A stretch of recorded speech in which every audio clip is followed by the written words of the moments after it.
Bonjour, bien-aimé, fidèle d'une parole pour toi. J'espère que vous allez bien. Moi, je vais bien par la grâce de Dieu, même si je suis un peu grippé. Vous le sentez dans ma voix. Mais aujourd'hui, nous sommes là pour la deuxième émission de notre nouvelle série basée sur le livre de Gary Chapman, Quand désolé ne suffit pas, les langages du pardon. Et aujourd'hui, nous allons parler des 5 langages du pardon. La semaine dernière, nous avons planté le décor, montré que désolé ne suffit pas, que au-delà de dire désolé, il y a d'autres choses à faire. Et si tu n'as pas pu suivre, je t'invite à aller regarder cette émission. Aujourd'hui, nous allons poursuivre, mais avant cela, je voudrais prier. Seigneur, je prie que tu nous enseignes encore aujourd'hui, parce que cette question est une question cruciale, est une question centrale. Parce que ta parole nous dit que les 2 commandements auxquels nous devons obéir, c'est aimer toi, le Seigneur, de tout notre cœur, de toute notre pensée, de toute notre énergie, de tout ce qui est en nous, et aimer les autres comme nous-mêmes. Et aimer les autres n'est pas toujours facile. Aimer notre prochain n'est pas toujours facile. Aimer notre plus proche prochain, notre mari, notre femme, nos enfants, n'est pas quelque chose de facile. Nous aimer dans l'Église en tant que frères et sœurs en Christ n'est pas quelque chose de facile. Nous voyons comment nous luttons avec cette question à chaque fois. Alors je prie que tu illumines notre entendement et que nous comprenions clairement ta pensée à ce sujet et que nous soyons plus dans la confusion, en train de tourner en rond, en train de nous demander est-ce qu'il faut pardonner, est-ce qu'il faut pardonner si, est-ce que ça là, ce n'est pas impardonnable, est-ce que. Donne-nous la lumière dont nous avons besoin pour que, comme ta parole le dit, parce que toi, tu nous as réconciliés avec Christ, avec Dieu en Christ, que nous aussi, nous soyons des agents de réconciliation. Nous sommes des agents de paix. Et pour cela, nous devons apprendre à pardonner aux autres, à nous réconcilier avec eux. Alors montre-nous ce que nous devons faire.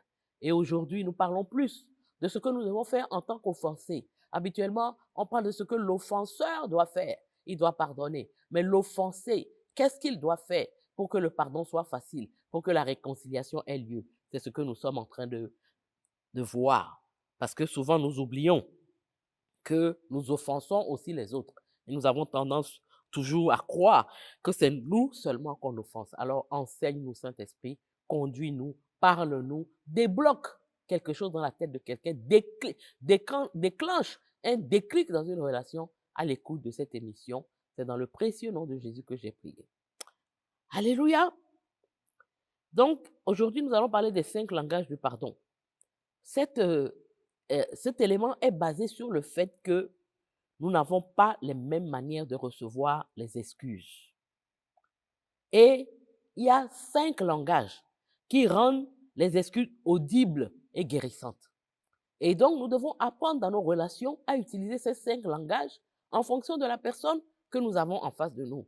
Nous devons identifier quel est le langage le plus approprié qui vont rendre les excuses que nous allons présenter audibles et qui vont guérir cette personne. C'est l'objectif de cette deuxième émission.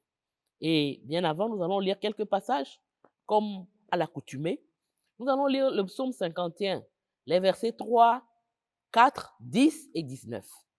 Et nous voyons que dans ce psaume, David commence par le regret. David reconnaît sa responsabilité et David se repent. Il dit, j'ai péché contre toi seul. Crée en moi un cœur pur. C'est toi seul, je reconnais que j'ai fait ce qui est mal à tes yeux. Je reconnais que j'ai péché contre toi. Alors, je reconnais ma responsabilité, je regrette ce que j'ai fait d'abord, je reconnais ma responsabilité et je me repens. Ça veut dire quoi? Je fais demi-tour, je ne vais plus recommencer. Parce que quand on dit désolé, sans autre, c'est quand on a l'intention de recommencer. Parfois, on fait ça même avec Dieu. Tu es en train de demander pardon, mais tu sais au plus profond de toi, et Dieu aussi le sait, que tu vas recommencer demain ce pourquoi tu as demandé pardon aujourd'hui. Non, ça, ce n'est pas le vrai pardon. Ce n'est pas la vraie demande. La demande, c'est que je reconnais que je t'ai fait mal, que je fais ce qui est mal à tes yeux. Je suis responsable de ça. Ce n'est pas quelqu'un d'autre. Ce n'est pas une autre situation. Je ne me justifie pas. Mais je me repens. Ça veut dire je fais demi-tour par rapport à ce que j'ai fait. Je ne vais plus recommencer. Deuxième passage, c'est Luc 19, 8 à 9 qui nous parle de Zachée. Là, Zachée a fait ce qu'on appelle la restitution, la compensation. Zachée a dit à Jésus, je donne aux pauvres la moitié de mes biens. Et si j'ai fait tort, je rends le quadruple. Il reconnaît qu'il a fait du tort. Et il dit, parce que j'ai fait du tort, je t'ai rencontré, ma vie a changé, je vais restituer ce que j'ai volé. Et même, je vais le restituer au quadruple. Dernier passage, Proverbe 28, verset 13. Celui qui cache ses transgressions ne prospère point, mais ce qui les avoue et les délaisse obtient miséricorde. Pour obtenir miséricorde, il faut avouer et délaisser. Même sous la grâce, il faut avouer et délaisser pour que notre relation avec le Seigneur soit rétablie dans son entièreté. Alors, nous allons parcourir les 5 langages. Et pour chacun, nous allons dire la phrase clé qui fait qu'on est en train de parler ce langage. Nous allons également montrer quelles sont les erreurs. Quelqu'un qui a comme langage ce langage, si tu lui dis certaines choses, tu vas faire qu'il ne se sentira pas en mesure de guérir. Et ensuite, je vais donner des indices qui vont te permettre d'identifier quel est le langage de pardon de la personne que tu as en face de toi. Et pour chaque langage, je vais donner un verset biblique qui exprime ce langage, qui l'illustre. Voilà, c'est le mot que je cherchais. D'accord. Donc, le premier langage de pardon, c'est le fait d'exprimer des regrets. Et Gary Chapman appelle ce langage le langage du cœur. La phrase clé pour exprimer ses regrets, c'est que je suis profondément désolé de t'avoir fait telle chose. Il faut nommer l'effet que mon attitude a eu sur l'autre. Il ne faut pas lui dire, je suis désolé, je t'ai demandé pardon, on n'a qu'à passer à autre chose. Il faut dire, je suis profondément désolé de t'avoir fait ci, ci et ça. J'ai vu que ça a causé ci, ci, ci et ça dans ton cœur. Alors, je te demande pardon. Ce qu'il faut éviter pour quelqu'un dont le langage de pardon est le langage du cœur, c'est de dire désolé, mais dans le cas qu'on a vu tout à l'heure. Oui, je suis désolé d'être arrivé en retard pour le dîner, mais il y avait des embouteillages. Donc, moi, je ne suis pas responsable. Ce n'est pas ma faute. Mais bon, comme tu t'es senti blessé, désolé, mais je n'ai rien fait. Comment ça peut guérir quelqu'un? Donc, c'est désolé, mais, c'est-à-dire, on minimise. Parfois, mais on ironise. On a tendance à dire que c'est l'autre toujours qui fait des histoires, qui se fâche pour un oui, pour un non. Donc, on ironise, on minimise la portée de ce qu'on a fait. Et donc, l'indice qui va te permettre de savoir que quelqu'un a ce langage du cœur, la façon d'exprimer les regrets, c'est que la personne va te dire souvent, dis-moi que tu es vraiment désolé. Parce que je sens dans ce que tu dis que tu n'es pas vraiment désolé. Tu dis désolé parce qu'il faut dire désolé. Tu dis désolé parce que, bon, tu te dis qu'en disant ça, on va passer à autre chose. Mais je veux que tu me dises que tu es vraiment désolé. En général, quand ta femme ou ton mari ou ton fils ou un papa dit ça, c'est qu'il est en train de te dire que son langage de pardon, c'est le langage du cœur. Exprimer sincèrement tes regrets. Et le passage qui illustre cela dans la Bible, c'est le psaume 51, le verset 17, qui dit « Un cœur brisé et contrit, ô Dieu, tu ne le dédaignes pas. » Oui, tu dois faire preuve que ce que tu as fait t'a brisé le cœur, que ce que tu as fait t'a contrit. Tu es profondément malheureux d'avoir causé cette peine à ton conjoint, à ta conjointe, à ton enfant, à ton papa, à ta maman. Il faut que la personne sente que ce que tu as fait, tu es profondément contrit, tu es profondément désolé. Ton cœur est brisé par ce que tu as fait. Donc c'est important. Parce que même Dieu, on dit, il ne dédaigne pas un cœur brisé et contrit. La deuxième chose, c'est le langage de la vérité. Et dans ce langage-là, il faut assumer la responsabilité de ce qu'on a fait. Et la phrase clé, dans ce cas-là, c'est « c'était mal, c'est ma faute, sans excuse ». Je n'ai aucune excuse. Ce que j'ai fait est mal. C'est moi qui suis fautif. C'est moi qui t'ai causé de la peine. C'est moi qui a fait que tu te retrouves dans l'état dans lequel tu es. Et l'erreur à commettre dans ce cas-là, pour quelqu'un dont le langage du pardon est le langage de la vérité, c'est de lui dire, ah, bon, si tu t'es senti blessé, ok, pardon, désolé. Si tu t'es senti blessé, ça veut dire que normalement, tu ne devrais pas se sentir blessé. Je n'ai rien fait, je n'ai rien dit. Ce que j'ai dit là, ça ne devrait pas blesser quelqu'un de normal. Donc, toi, tu n'es pas normal. Tu te blesses pour un oui ou pour un non. Donc, si tu t'es senti blessé, bon, tu rejettes le stress sur l'autre, la faute sur l'autre. Et l'indice qui va te permettre de savoir que la personne avec laquelle tu es en relation a ce langage de la vérité, c'est qu'elle va réclamer, reconnais clairement ce que tu as fait. Ne tourne pas autour du pot. Ne trouve pas des arguments. Ne dis pas désolé. Désolé pourquoi? Tu as fait quoi? Tu reconnais quoi? Langage de la vérité. Reconnais clairement ce que tu as fait. C'est ce que ton conjoint, ton enfant va te dire quand tu ne parles pas ce langage alors que c'est son langage de pardon. Et 1 Jean 1,9, je reviens sur ce passage, nous dit que nous devons confesser nos péchés. Souvent on dit, mais je l'ai dit la semaine dernière, mais pourquoi je dois confesser encore? Si le sang de Jésus me pardonne, on dit, le sang de Jésus nous a pardonné, nos péchés passés, nos péchés présents, nos péchés futurs. Mais ça, c'est un pardon judiciaire, un pardon juridique, un pardon qui fait que tu vas aller au ciel. Mais en attendant, tu es en relation avec Dieu, tu es en relation avec tes frères et tes sœurs. Si tu ne sais pas leur demander pardon, confesser, confesser là, ce n'est pas simplement dire désolé. Confesser, c'est reconnaître tout le processus qu'on a dit là. C'est ça la confession. Reconnaître, demander sincèrement des excuses, proposer une compensation, et puis prendre l'engagement, mettre en place des éléments qui vont faire que je ne vais plus recommencer. C'est ça la confession. Ce n'est pas simplement dire, ah, bon, comme tu dis là, comme tu penses que, bon, désolé. Ce n'est pas demander pardon. Et pour quelqu'un dont le langage d'amour, du pardon est la vérité, ça ne lui suffira pas. Il faut que tu assumes ta responsabilité dans ce que la personne a ressenti. Le troisième langage de pardon, c'est le langage de la justice. Donc, je rappelle que chacun d'entre nous est plus sensible à un des aspects de cette façon de demander pardon que d'autres. Donc, si quelqu'un, par exemple, son langage, c'est le langage de la justice, et que, par exemple, toi, c'est le langage du cœur, et que tu lui parles le langage du cœur, il ne va pas comprendre. Il faut apprendre à parler le langage qui permet à l'autre de reconnaître véritablement que tu lui as demandé pardon et qu'il peut te faire confiance à nouveau. Il peut te pardonner sans crainte d'être blessé à nouveau.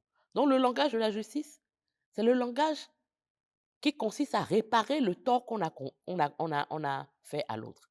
La phrase clé de ce langage, c'est que puis-je faire pour réparer concrètement? Ce n'est pas dans la bouche. J'ai fait quelque chose. Je dis, je suis désolé, mais concrètement, est-ce que tu peux me dire ce que je vais faire pour réparer? Et l'autre va te dire ce que tu dois faire pour réparer.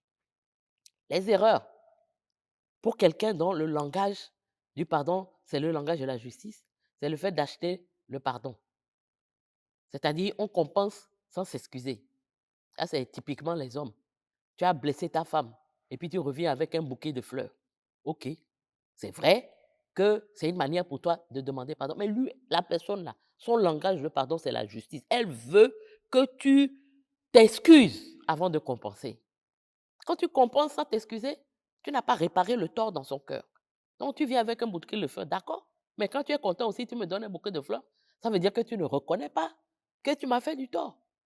Donc si tu as fait du tort et que tu le reconnais, reconnais-le. Parce que la personne dont le langage, c'est le langage de la justice, n'acceptera pas que tu compenses sans t'excuser. Et indice qui va te permettre de savoir que ce langage est le langage de quelqu'un, c'est quand la personne va te demander, oui, tu me demandes pardon, tu t'excuses, mais qu'est-ce qui change pour moi? Qu'est-ce qui me prouve que tu demandes, que tu reconnais vraiment et que tu vas réparer le tort que tu m'as causé? Qu'est-ce qui me prouve? Qu'est-ce qui change pour moi? C'est vrai, tu as demandé pardon, mais qu'est-ce qui change pour moi? Et le passage pour illustrer ça, c'est le passage de Zaché que nous avons lu tout à l'heure. Zaché a dit, je reconnais que j'ai volé des gens. Je vais leur rendre ce que j'ai volé. Et plus même, je vais multiplier par 4 et le leur rendre. Ça donne la possibilité à quelqu'un dont le langage, c'est la justice, parce que le tort qui lui a été fait est réparé, d'accepter et d'être guéri.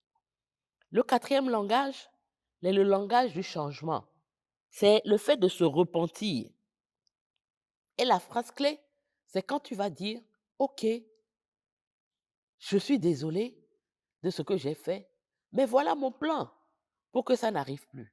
Voilà mon plan pour que ça ne se reproduise plus. Typiquement dans les couples, c'est ce qui manque parfois. Et quand ton conjoint, son langage de pardon, c'est le changement, tout ce que tu vas dire à côté ne va pas le satisfaire parce qu'il va se dire, bon, tu as fait quelque chose, tu demandes pardon juste pour que j'oublie, mais demain, tu vas répéter la même chose. Non, je veux que tu prennes l'engagement de changer, de faire en sorte que si tu reconnais que tu m'as blessé, il faut mettre en place des choses qui vont faire que cela ne va plus se reproduire. Et l'erreur dans ce cas-là, c'est de commencer à faire des promesses vagues. Bon, je ne te promets rien, hein, mais je vais essayer. Tu vas essayer quoi? L'autre dit que tu l'as blessé, tu dis je ne te promets rien, je vais essayer. Alors que lui veut que tu prennes des engagements. Quitte à faire des efforts, même si tes efforts n'aboutissent pas immédiatement, la personne voit qu'au moins tu as la bonne volonté, tu as décidé de changer et ça l'encourage. Et souvent, ce qui permet de savoir que ça, c'est le langage de pardon de ton conjoint ou de ton enfant, c'est qu'il va répéter souvent, on en est toujours au même point. La semaine dernière, ça s'est déjà passé. Le mois dernier, ça s'est déjà passé. Rien n'a changé. On est au même point. Combien de fois? C'est vrai que la Bible dit 77 fois, 7 fois.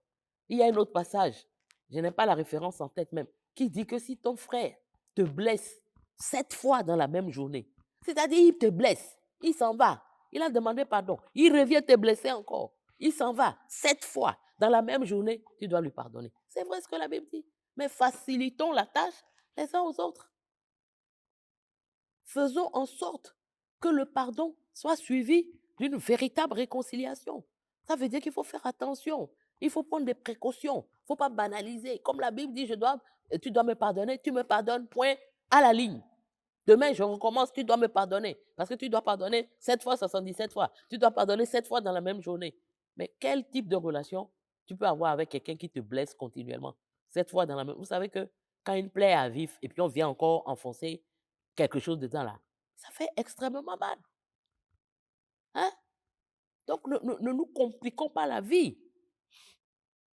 Proverbe, le langage du changement, donc du repentir, est basé sur Proverbe 28, verset 13 et Acte 26, verset 20. Quand tu te repens, tu dois faire les œuvres dignes de la repentance. Il faut que ta manière de te comporter montre vraiment que tu t'es repenti. Des œuvres dignes de la repentance. Et le dernier langage, c'est celui de la liberté. C'est le fait de demander pardon. Et quelqu'un dont le langage de pardon est la liberté, il faut lui dire, me pardonnes-tu? Est-ce que tu me pardonnes? Sans exiger qu'il te pardonne à l'instant. Parce que le processus de guérison, c'est un processus, ce n'est pas à l'instant. Bon, c'est vrai que, comme je le dis souvent aux ados, aux jeunes, avec l'âge, tu finis par te rendre compte que ça ne sert à rien de prendre du temps, quoi. Autant la personne te demande pardon, tu pardonnes en même temps et puis vous avancez. Mais tu te rends compte que la vie, là, elle est courte. Si tu vas passer ton temps à attendre que l'autre fasse ce qu'il doit faire, te demande pardon, te réconcilier, tout ça là, vous êtes mariés. Vous ne savez pas combien de temps vous allez être mariés. C'est souvent quand on est jeune couple, là, on passe du temps. On va se bouder pendant 2 semaines, pendant 3 semaines. Quand tu t'approches de la fin de vie, là, tu te rends compte que je ne sais pas combien de temps on va encore vivre ensemble. Autant on n'a pas qu'à passer vite, vite sur les choses et puis on va avancer.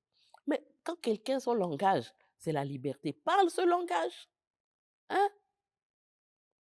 Et l'erreur pour quelqu'un dont le langage, c'est la liberté, donc le fait de lui demander pardon, il faut ne pas le forcer. Il ne faut pas confondre pardon et reprise immédiate comme avant. Et ça arrive souvent. La personne ne comprend pas pourquoi tu insistes tellement pour qu'elle te pardonne à l'heure, à l'instant. Donne-moi le temps. Non, la Bible dit qu'il faut pardonner. Le pardon, c'est une décision. C'est vrai, le pardon est une décision. Mais la guérison ne se fait pas instantanément. Le pardon est une décision qui ouvre la porte à la guérison, que le Saint-Esprit va accorder, que l'attitude de l'autre va favoriser. Donc, si mon langage, c'est celui de la liberté, le fait de, mais demande-moi correctement pardon. Et n'insiste pas pour que je te pardonne à l'instant. Les indices qui permettent de voir que quelqu'un, son langage de pardon, c'est la liberté, c'est que l'autre attend que tu t'humilies d'une façon explicite. Moi, j'ai remarqué que les hommes ont du mal à demander pardon de façon explicite. Et souvent, on enseigne aux femmes, bon, pense ça comme ça, pense ça comme ça. L'exemple typique, vous avez fait des histoires, vous avez parlé, et puis ton mari t'a blessé, et tu te sens blessé. Et il ne revient pas pour dire, bon, analysons ce qui s'est passé. Voilà, je reconnais que ce que j'ai dit là, je ne devais pas dire, etc. Est-ce que tu me pardonnes? Non, il ne va pas faire ça. Il va attendre. Il ne va rien dire. Et puis vous êtes au lit, il va commencer à avancer le pied. Il va commencer à te toucher. Pour lui, c'est une manière de demander pardon. Mais pour toi, c'est pas. Tu m'as blessé. Et puis maintenant, tu veux coucher avec moi? Mais ça ne marche pas comme ça. Donc ça crée souvent des difficultés dans les couples parce qu'on ne comprend pas le langage de pardon de l'autre. Et il faut s'efforcer de parler son langage, de ne pas dire, bon, j'ai posé un acte qui prouve que je te demande pardon, prends-le comme ça. Non. Parce que si la personne tient à ce que l'acte que tu dois poser soit explicite et que toi, tu te caches derrière d'autres choses, comme je l'ai dit tout à l'heure, tu envoies un bouquet de fleurs, mais ça ne suffit pas. Matthieu 5, 23, 24 nous parle de s'accorder avec son frère avant de venir présenter une offrande. Ça veut dire quoi? La Bible ne dit même pas si tu as fait quelque chose à ton frère. Hein, il dit si ton frère a quelque chose contre toi. Peut-être tu n'as rien fait, mais lui, tu sens qu'il est devenu froid. Tu sens qu'il est devenu bizarre. Laisse-la ton offrande. Va te réconcilier avec lui et reviens donner ton offrande. Ça veut dire quoi? Il ne faut pas banaliser. C'est un bon, hein? Ouais, elle là, c'est comme ça, elle est où? 1, 2, 3, elle prend la bouche. 1, 2, 3, elle se fâche. Moi, je suis fatiguée de demander pardon. Ouais, non, tu n'es pas fatigué de demander pardon parce que tu n'es pas fatigué de blesser. Tu ne dois pas être fatigué de demander pardon. Donc, c'est important de parler ce langage à la personne dont c'est le langage de pardon. Alors, pour terminer, je vais vous proposer un mini diagnostic. Donc, vous allez réfléchir et vous allez vous demander quand est-ce que vous avez senti qu'une excuse vous touchait? Quel élément y était présent? Et si vous faites ce diagnostic, vous allez certainement identifier quel est votre langage de pardon. Dans la manière dont quelqu'un vous a présenté des excuses et que vous avez été touché, vous avez senti que c'était vraiment des excuses et que c'était facile pour vous de lui pardonner. Qu'est-ce qui a été mis en avant dans cette demande d'excuses? Et si vous arrivez à l'identifier, c'est certainement votre langage dominant. Comme dans les langages d'amour, on peut avoir 2 langages de pardon, mais il y a un qui domine. Voilà. Donc, voilà. Pour cette semaine, je vais vous donner 2 devoirs. Je voudrais que vous puissiez écrire une excuse complète qui comprend les 5 langages. C'est aussi une manière de faire en sorte que si vous ne connaissez pas le langage de l'autre, vous parlez tous les langages. Et vous savez que l'un d'entre eux va toucher sa cible. Je vais vous donner un exemple. Et puis, vous allez essayer de reproduire ça également. Donc, dans l'exemple que je vais vous donner, il y a les 5 langages de pardon. Et vous devez le faire en 3 phrases, pas 10 phrases, pas 15 phrases, en 3 phrases maximum. Essayez de parler tous les langages de pardon. Donc, l'exemple. Je suis profondément désolé d'avoir ridiculisé ta remarque en public. Ça, c'est le regret. Tu as dit quelque chose, je t'ai ridiculisé en public, donc je suis profondément désolé. Je n'aurais pas dû faire cela. C'est mal de ma part. Je t'ai manqué de respect. Je prends la responsabilité de la faute. Je vais te présenter mes équipes devant ceux devant lesquels je t'ai rabroué. Je ne vais pas le faire en catimini entre nous deux. Parce que j'ai parlé en public. Je t'ai repris en public. Je vais te demander pardon en public et corriger ce que j'ai fait. C'est la réparation. Et dernier élément, je m'engage à relire mes interventions et à demander ton accord avant toute remarque publique, repentance. Est-ce que tu me pardonnes? Demande le pardon. Ça, c'est dans le cas un peu professionnel, où tu as dit quelque chose qui a blessé ton patron ou même ton collègue. Donc là, tu lui dis non, j'ai mal fait, je t'ai manqué de respect, je suis responsable. Je vais te présenter mes excuses devant l'équipe et le compte rendu qui a été fait de cette réunion où j'ai dit des choses qui ne sont pas bonnes. Je vais reprendre le compte rendu. Donc, je répare l'erreur que j'ai commise. Et maintenant, je m'engage désormais à te présenter ce que je vais dire avant de le dire, avant de faire une remarque publique. Donc, je prends des engagements pour que ce que j'ai fait ne puisse pas se reproduire. Et enfin, me pardonnes-tu? Demande pardon. Donc, je voudrais aussi, en plus de cet exercice, que dans la semaine, vous fassiez ce défi, que vous observiez 3 situations que vous avez déjà vécues dans le passé. Et posez-vous la question, si j'avais demandé pardon autrement, si j'avais parlé le langage que l'autre s'attend à ce que je parle, qu'est-ce que cela aurait guéri? Essayez de vous rappeler, vous avez certainement fait des histoires dans la semaine, 3 situations que vous avez rencontrées, mari et femme, avec vos enfants, avec vos amis, et essayez de repérer qu'est-ce que vous auriez pu faire, qu'est-ce que vous auriez pu dire qui aurait facilité la réconciliation. Je vais m'arrêter là pour aujourd'hui et je vais prier. Seigneur, je prie que tu nous montres quel langage est approprié aux personnes avec lesquelles nous sommes en relation. Que nous puissions identifier ce langage et le parler. Que quelqu'un qui n'a pas besoin, par exemple, que on puisse réparer, ne dise pas, mais pourquoi je vais réparer? Qu'il ait l'humilité nécessaire pour répondre aux besoins de son conjoint, de son vis-à-vis, de son ami, de son papa ou de sa maman. Donne-nous cette humilité dans nos relations. Donne-nous toujours de rechercher à être en paix avec tout le monde. Donne-nous de faire tout ce qui est en notre possibilité pour que nos relations ne puissent pas se distendre, nos relations ne puissent pas devenir difficiles. Seigneur, donne-nous, en tant qu'offenseurs, de ne pas banaliser le mal que nous avons fait, de ne pas le passer par-dessus perte et profit, mais de faire ce qu'il faut pour que l'autre se sente rassuré, pour que l'autre se sente remis en confiance, pour pouvoir poursuivre la relation sans aucune zone d'ombre. Merci Seigneur de nous avoir enseigné que cela ne soit pas simplement des choses que nous entendons, mais que ce soit des choses que nous mettons en pratique quotidiennement. Et nous allons voir comment nos relations vont être transformées. Que toute la gloire te revienne. Et c'est dans le précieux nom de Jésus que j'ai prié. Amen. À la semaine prochaine. Que le Seigneur vous bénisse.